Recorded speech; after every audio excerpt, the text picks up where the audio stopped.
Bonjour, comment allez-vous? Tiens, ça c'est mieux que ça. Je m'appelle Jean-François Joubert. Aujourd'hui, on va parler du canard blanc. Comme d'habitude, j'ai mes bonbons parce que ça va être une longue explication. On va rentrer dans le canard blanc. On va expliquer le texte, on va expliquer la légende, on va essayer d'expliquer en tout cas. Le canard blanc, c'est une chanson folklorique traditionnelle du Québec qui se partage et se transmet de génération en génération depuis le 17e siècle, au moins. Au moins parce que, bon, peut-être 16e siècle aussi, peut-être qu'il y a des Basques qui chantaient ça. C'est une chanson qui est très connue en Europe aussi, qui a une certaine distribution. Le texte, les mots sont toujours sont très semblables d'une génération à l'autre. Il n'y a pas beaucoup d'évolution ou de changement. Donc, c'est très stable au niveau du texte. Par ailleurs, le texte est vraiment mystérieux, c'est plutôt symbolique. Euh, Si vous demandez aux générations qui précèdent, ceux qui ont mon âge, qui sont un peu plus vieux, ceux qui ont 50 ans, 60 ans, ils vont avoir entendu cette chanson-là. Et c'était dans le cadre de chansons comiques. Et ils vont. Et quétaine. Et quétaine. Ça revient tout le temps, ça, avec le Québec. Quand on parle de Québec, du Québec, de la tradition québécoise, des traditions, par un certain public, c'est toujours perçu comme étant quétaine. Pour moi, en ce qui me concerne, c'est pas plus quétaine que n'importe quelle tradition humaine sur la planète, là. Les Balinais, quand ils font de l'hindouisme qui a 500 ans d'histoire, c'est pas plus quétaine là, que nos chansons que l'on traîne avec nous et précieusement, puis que l'on partage comme ça. Alors non, c'est pas moi qui va dire qu'il y a du quétaine là-dedans. Donc, le Canard blanc, c'est une chanson symbolique étrange. On va y aller tout de suite avec le texte. Et puis, voilà. Donc, le Canard blanc, voici le texte. Derrière chez nous, il y a un étang. Ça devrait être il y a un étang. Vous allez voir, c'est important parce qu'il y a des sons qui sont importants dans ce texte-là. Derrière chez nous, il y a un étang. Trois beaux canards y vont nageant. Le fils du roi s'en va chassant avec son grand fusil d'argent. Visa le noir, tua le blanc. Ça, c'est la version québécoise. Ô fils du roi, tu es méchant d'avoir tué mon canard blanc. Ensuite, change de couleur. Tableau numéro 2. Par-dessous l'aile, il perd son sang. Par les yeux lui sort des diamants et par le bec l'or et l'argent. Toutes ses plumes s'envolent au vent. Troisième partie. Trois dames s'en vont les ramassant. C'est pour en faire un lit de camp pour y coucher tous les passants. C'est... Qu'est-ce que ça dit, ce texte-là? C'est vraiment étrange. Alors, on remarque que, première chose à dire, c'est que le texte semble se diviser en trois tableaux. Et donc, j'ai mis des couleurs. Là. Il y a aussi il y a des sons qui reviennent. Je ne sais pas à quel point je pense que ça devrait être assez facile à voir, là, mais il y a un travail à faire par rapport au type de mots qui sont utilisés, au son des mots qui sont utilisés. Puis là, vous allez voir, je vais passer rapidement. Je ne suis pas organisé pour mes diapos, là, mais je vais essayer quand même d'y aller. Alors, pour les analyses entendues concernant ce texte fascinant-là, la première analyse, souvent, c'est il n'y a pas d'hypothèse à faire, laissez ça tranquille, c'est de la magie. Et comme personne qui témoigne ou qui transmet les traditions, on n'a pas à faire de commentaires ou à se poser des questions sur le sens de ces mots-là. Donc, moi, je ne suis pas là-dedans. Alors, si vous faites partie de ceux qui ne veulent pas faire d'hypothèse, ben, c'est le temps de se dire au revoir. Pardon, on se verra sur un autre moment. Le psychanalyse, alors là. Bon, alors il y a toujours des grandes... Ça, c'est plus 20e siècle. Là. On a tendance à vouloir voir dans ces textes-là des choses souvent sexuelles. Une espèce de psychanalyse amateur, là, psychanalyste amateur qui va dire il y a un fusil, donc ça doit être un pénis.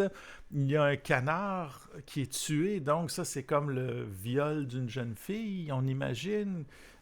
C'est un peu tiré par les cheveux. Puis j'essaie de pas trop faire ça pour ma part, vous aurez compris pourquoi. Mais je trouve que c'est un peu C'est un peu tannant. Et puis, dans mes analyses, je reviens souvent là-dessus parce que c'est souvent assez populaire, là, ces psychanalyses-là. Pourquoi est-ce que je trouve que c'est pas... donc, allons-y avec des arguments, parce que c'est les arguments qui vont faire que ce soit ça, ou pas ça.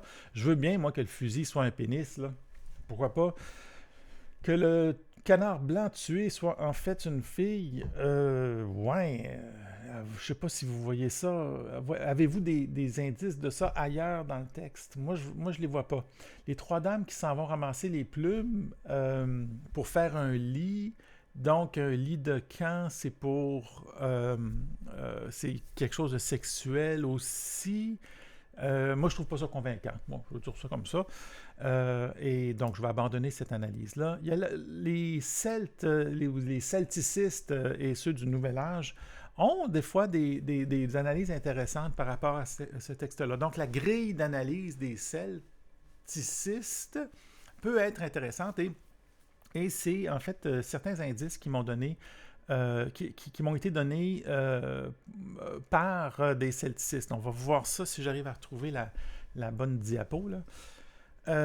Mais ce qu'il faut comprendre, c'est... Bon, il faut avoir de la méthode. On va revenir à la méthode, puis on va aller à la méthode, puis ensuite on va revenir au texte. La méthode, rien de très nouveau. J'essaie d'utiliser toujours la même méthode pour toutes les analyses. 1. Identifier la période et rester dans le contexte de la période. Alors, quand est-ce que ça a été écrit, ce texte-là? Il vient de quel contexte? Alors, c'est ça qu'il va avoir se poser comme question. Numéro 2, il faut considérer l'ensemble du texte, pas juste une partie. C'est bien beau avoir un fusil, mais est-ce qu'il y a quelque chose par rapport à ça ailleurs dans le texte? Aspect linguistique, les figures de style, on a vu que le texte semblait avoir une facture particulière, une certaine façon, là. Il y a des sons qui reviennent. Est-ce que ça pourrait nous donner des indices? Chercher des comparables, ça c'est important. Est-ce qu'il y a d'autres textes qui parlent de canard ou qui parlent de différents éléments dans le texte? S'il y a des influences externes, si par exemple on dit, on a parfois parlé d'influence perse, parce que pour certains textes en France, je veux bien moi des influences perses, au Moyen Âge, mais juste expliquez-moi comment ça se fait exactement, là. Moi, je viens de la linguistique, je viens pas de l'histoire, donc je viens de la linguistique. Et en linguistique, pour qu'un mot apparaisse dans une langue, ça apparaît pas comme ça, là. Il faut que, généralement, il y a tout un contexte derrière ça, il y a toute une nouvelle utilité, il y a des échanges vraiment spécifiques, très intenses qui se font. Donc, c'est pas quelque chose là, disons, qu'on peut juste arriver et dire ils sont côte à côte, donc ils se sont influencés mutuellement. En fait, il y a des peuples qui peuvent vivre côte à côte et ne pas s'influencer du tout. En fait, c'est rare. C'est pas quelque chose de commun, là, ces influences-là. Donc, il faut les justifier un peu, là.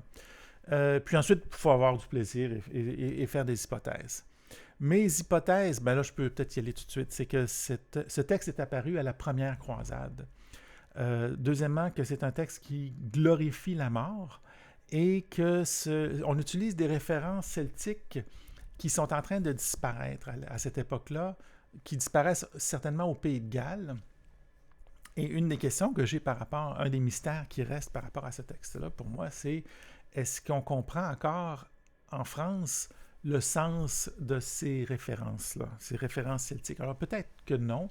Puis de toute façon, ce n'est pas absolument nécessaire. Revenons au texte pour vous donner un peu là, donc je vous donne un peu très rapidement là, le sens de ce texte-là, selon moi.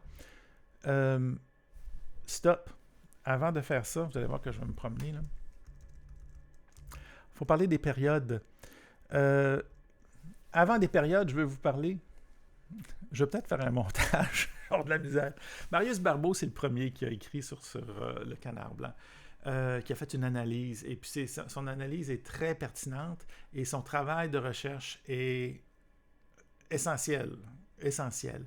Donc, il a récolté 92 versions de cette chanson-là. C'est lui qui dit que cette chanson-là doit dater probablement du temps des jongleurs. Et ça nous mettrait normalement au Moyen Âge, puis la période classique ou l'âge d'or du Moyen Âge, avec les cathédrales et les croisades. Donc, c'est lui, là. C'est lui qui le suggère. Mais ce qu'il dit aussi, c'est que on a dans le texte un fusil d'argent, puis le fusil d'argent, un fusil, ça commence à arriver au niveau historique là, vers 1350. Et c'est pour ça, je ne sais pas si je vais trouver... non, attendez un petit peu... Bon, je ne l'ai pas ici, mais je peux le citer là, sur Marius Barbeau qui dit que, à cause du fusil, on ne peut pas aller au-delà de 1350. Et puis moi, ce que je suggère, en fait, c'est plus l'âge classique. Donc, moi, je vais vous montrer la période. Donc, quand on parle... Donc, c'est une chanson qui vient de France. Alors, on va se mettre en France, là. Le bas Moyen-Âge, la période du Moyen-Âge classique. C'est cette période-là, je pense, qui m'intéresse particulièrement, l'an 1000, 1200. Alors, c'est le celtique littéraire de l'Irlande, Pays de Galles. C'est aussi l'art roman des fois, on associe à l'art celtique. Et c'est l'époque des cathédrales et des jongleurs et des croisades. Et pourquoi les croisades, c'est important? C'est parce que, surtout la première croisade, il va y avoir tout un brassage de population. Les gens viennent d'un peu partout en Europe et ils vont venir en France, entre autres, puis ensuite, ils vont se promener, ils vont aller à partir du nord de l'Italie, puis ensuite, ils vont continuer là, ils veulent se rendre jusqu'à Jérusalem, les croisades. Because les croisades. Au Pays de Galles, à la même époque, pendant environ 2 générations, on parle français dans le sud du Pays de Galles. Ah! Et ça, c'est ça qui fait que on a des gens qui parlent français, qui sont familiers avec les traditions celtiques, bardiques du Pays de Galles et qui, là, soudainement apparaissent en France. Et leurs histoires vont être récupérés par les jongleurs. Ils vont passer par la moulinette des jongleurs, c'est-à-dire les jongleurs vont prendre ces histoires-là et les multiplier. Et il va y avoir une grande popularité pour ce type de contenu-là, qu'on va appeler la matière de Bretagne. Alors moi, j'associe le Canard blanc à la matière de Bretagne, donc avec Tristan et Iseut, avec, qu'est-ce qu'il y avait, les contes de Gauvin. Gauvin, c'est un bon exemple parce que les contes de Gauvin vont venir du Pays de Galles, arriver en France, vont être récupérés par les jongleurs, multipliés par les jongleurs à travers les villages en France et ailleurs. Et Gauvin va devenir un prénom populaire là, en France. Et ensuite, le prénom Gauvin et le nom de famille Gauvin va arriver en Nouvelle-France. Alors, c'est comme la chanson du Canard blanc va faire exactement le même parcours. C'est ce que je propose, en tout cas, c'est ce qui m'apparaît le plus sensible ou le plus sensé. Je ne devrais pas dire sensible, mais sensé. Voilà. Alors, on va revenir au texte maintenant qu'on a un certain nombre d'idées. On va revenir au texte. On parle de glorification de la mort. Vous allez voir pourquoi. Et puis, c'est des références celtiques qui disparaissent. Et voilà. Donc, la méthode, c'est d'identifier la période. Je viens de l'identifier. Donc, on parle de l'époque de la première croisade. Et c'est une courte période. C'est une petite fenêtre qui va s'ouvrir sur un temps, là. Et c'est vraiment très particulier. Cette période-là, en passant du temps de la première croisade, et où au Pays de Galles, on parle français, c'est aussi les premières conquêtes. Très prochainement, il va y avoir des premières conquêtes de l'Irlande par l'Angleterre. Mais c'est quand on dit l'Angleterre, c'est aidé beaucoup par le Pays de Galles. Et on va avoir une influence française en Irlande, parce qu'en Angleterre, à cette époque-là, on parle assez français, donc souvent on a des textes, là je m'en vais dans plein de directions, mais l'Irlande, là, il y a des textes là, du 12e siècle, là, si je ne me trompe pas, qui sont en 3 langues, en latin, en irlandais puis en français. Donc, c'est fascinant comme période. Il y a des aspects linguistiques, oui, alors les aspects linguistiques, les figures de style, la facture semble être très galloise. Et là, c'est très particulier parce qu'on a un texte écrit en français, mais avec un style gallois. C'est assez particulier. Alors, c'est ce que je vois en tout cas. Chercher des comparables, ben, j'ai parlé là, des différents textes là, de la matière de Bretagne. Ça serait les comparables. Puis Gauvin, les récits de Gauvin, surtout tradition orale, mais qui vont par la suite être écrits. Alors, il faut faire une nuance ici, on est dans la tradition orale au départ. Et puis, notre chanson du Canard Blanc, c'est une chanson de la tradition orale, mais qui n'a jamais été écrite. Puis, ça se comprend un peu parce que c'est un peu... c'est pas catholique trop tôt, on va voir. Les influences externes, ben voilà, c'est une influence externe, c'est du Pays de Galles et j'explique. Et voilà. Donc là, on revient enfin au texte, puis on va finir avec ça. Derrière chez nous, il y a un étang. Ce texte-là, où on nous parle de canards, il faut les comparer avec des textes qui existent au Pays de Galles et en Irlande, et qui parlent de moutons, en fait, qui parlent de troupeaux de moutons. Et dans ces troupeaux de moutons-là, il y a des fois un monstre, des fois un géant, ou des fois c'est simplement le hasard, mais il y a un acteur, si vous voulez, un agent qui vient et avec ces moutons, il y a un groupe de moutons blancs et il y a un groupe de moutons noirs. Bon, vous allez voir qu'il va y avoir des similitudes là. Et cet agent, si vous voulez, équilibre le nombre de parts et d'autres et fait ces mélanges-là. Prend un mouton noir et l'envoie du côté du troupeau des Blancs. Ensuite, prend un mouton du côté des Blancs pour l'envoyer du côté des Noirs. Et de manière aléatoire. Alors, le côté aléatoire est très important dans ces histoires-là. Et ce qu'on comprend pour ces histoires d'Irlande et des histoires du Pays de Galles, c'est qu'on parle en fait de notre vie là, sur Terre comme mortelle, en fait. Alors, eux, c'est pas qu'il y a un paradis, c'est que pour les Celtes, et ça, c'est des idées qui sont très anciennes, mais qui semblent avoir survécu au Pays de Galles d'une certaine manière à travers des contes, plus ou moins bien compris, ça c'est toujours la question, est-ce que les gens comprenaient ça encore aussi tardivement, parce que c'est loin, là. C'est très loin là, quand on parle d'influence celtique. Mais c'est peut-être, en fait, ce qui reste là, de ces influences celtiques-là. Mais le sens de ça, donc, c'est que l'homme, l'être humain, se promène du monde des vivants au monde des morts et qu'on n'a pas à avoir peur, on n'a pas à avoir peur de la mort. Ces contes-là, ces histoires-là nous dédramatisent la mort, glorifient d'une certaine manière la mort, nous la présentent d'une certaine manière, et on passe de l'un à l'autre, et il n'y a pas de problème. Alors, on est dans le monde des vivants maintenant, mais là, on va traverser après ça dans le monde des morts, et puis éventuellement, on va revenir. Puis, il y a pas de... On a comme une espèce de... C'est pas un parcours jumeau, c'est pas... mais on a notre place dans le monde des morts, et on a notre place dans le monde des vivants. Je ne veux pas aller trop loin là-dedans, mais il y a... parce qu'il y a plusieurs contes, puis on essaie de comprendre, puis ça fait partie de ces recherches-là. Mais donc, retournons maintenant à notre texte. Derrière chez nous, il y a un étang. Alors, on a un environnement qui est familier pour les Français de cette époque-là, du Moyen-Âge. 80-90% de la population est rurale en France au Moyen-Âge. 3 beaux canards y vont nageant. Pourquoi 3? Parce qu'on sait qu'on a... Ça, c'est un problème, ça. Le fils du roi s'en va chassant avec son grand fusil d'argent. Visa le noir et tua le blanc. Alors, on a le noir, on a le blanc, mais au départ, on avait 3 canards. Je ne sais pas si vous voyez. Ça, c'est un problème du texte. Et c'est drôle parce que c'est un problème qui n'est pas solutionné, qui est copié-collé, qui est répété sur des générations et des générations. On garde les 3 canards du départ, mais après ça, on parle d'un blanc puis un noir.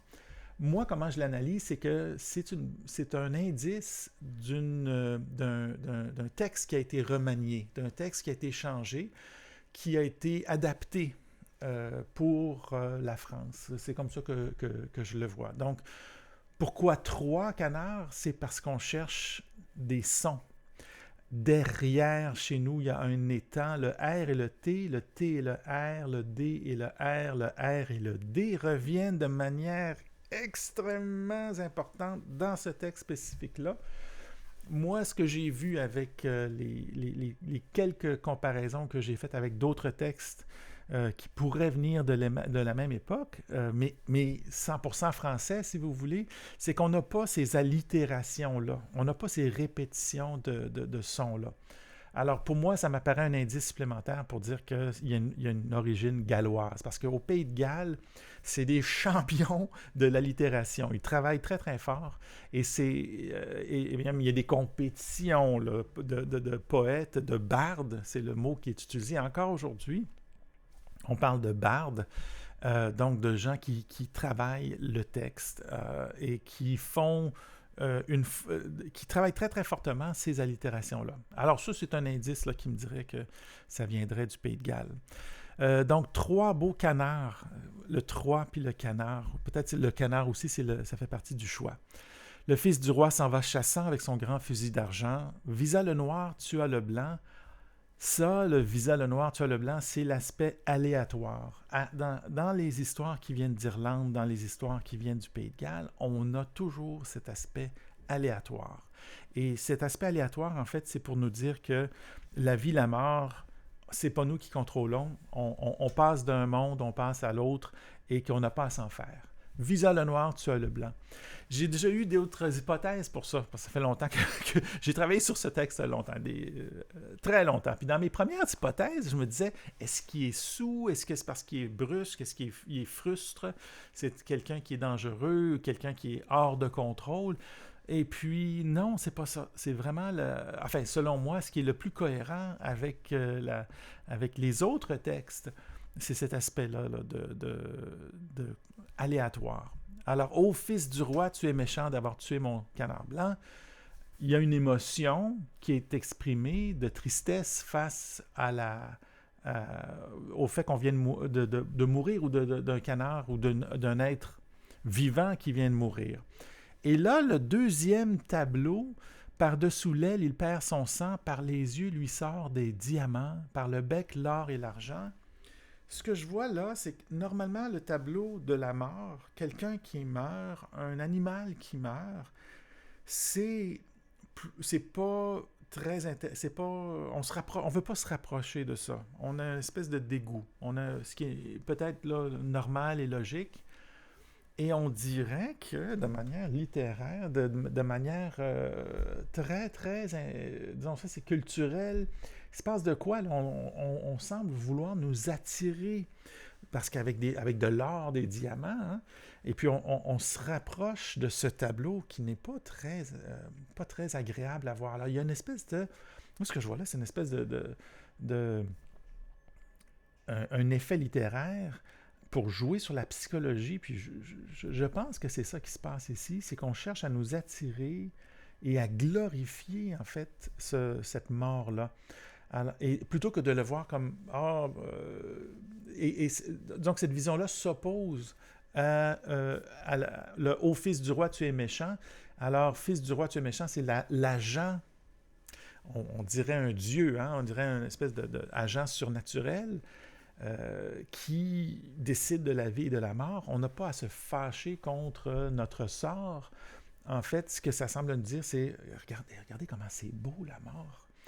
L'or et l'argent et tout ça, c'est vraiment particulier comme texte. Hein?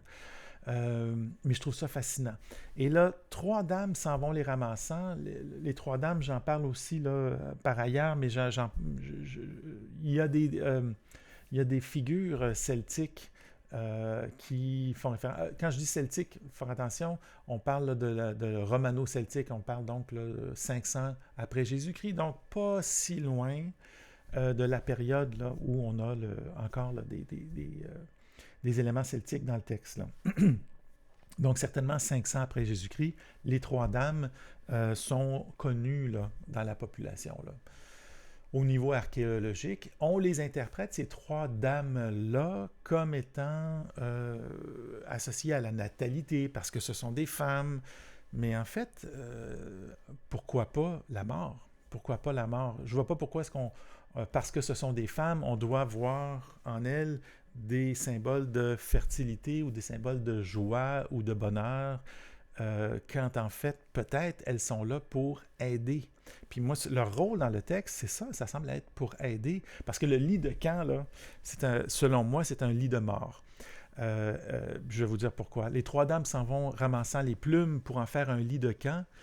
Ben, le lit de camp, avec les plumes, il y a un tabou, il y a des proverbes, il y a des traditions folkloriques au Pays de Galles comme au Poitou concernant les plumes et que si vous avez des plumes, je ne rentrerai pas dans les détails, mais il faut avoir le bon type de lit pour mourir parce que sinon, le risque, c'est de rester pris entre la vie et la mort, d'avoir une espèce de râle qui ne finira pas et on basculera pas de l'autre côté, du côté du monde des morts en fait.